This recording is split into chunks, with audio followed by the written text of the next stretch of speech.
Every old village has a story. Every dark road has a name for what walks it. In Northumberland, those stories are slipping away. Northumberland Haunted Museum is a community project to catch them before they're lost. Back us on crowdfunder today. Your support will help keep the stories alive for generations to come.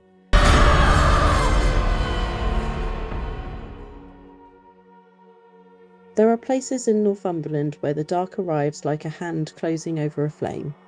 No city glow, no streetlight, just the wind of the moors and the sound of your own breathing. Louder than it ought to be.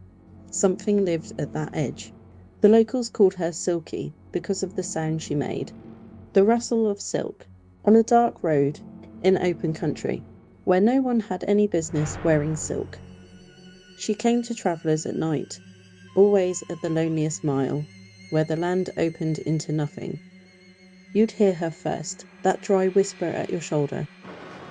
Then she would appear, a woman in silk, shining in the darkness, like something that had no right to be there. If you were on horseback, she'd climb up behind you. You'd feel the saddle shift, hear the silk settle. She would ride with you in silence for a mile or two, then dissolve into the dark as though she had never existed. But Silkie was not content merely to frighten. She could freeze horses mid-step. No whip or prayer would shift them. The only remedy was witchwood.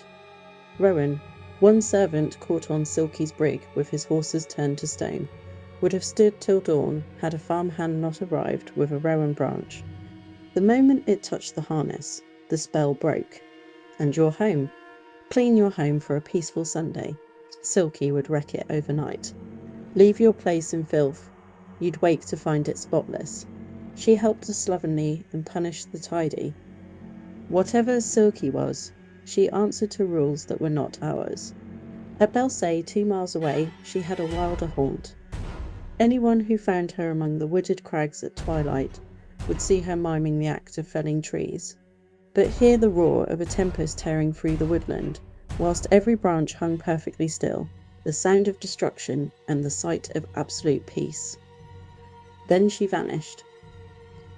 Around that time, in a house in Blackheddon, a servant was alone when the ceiling gave way. Something black and shapeless crashed to the floor. She fled screaming that the devil had come through the roof. But her mistress went back in and found a rough calf skin stuffed full of gold. Silkie was never seen in Blackheddon again. A ghost, they said. A woman who died with treasure hidden, unable to rest until someone found it. A tidy ending, perhaps. Except an old woman at Welton Mill told her vicar on her deathbed that Silkie had visited her the night before, sat at the foot of her bed, in silk. This was after the gold was found. So what was she? William Henderson didn't list her among ghosts. He listed her among fairies, alongside brownies and bargeese and the old sprites of the north. The house tidying, the horse bewitching, the perverse logic of her punishments. She sounds like something far older than any ghost.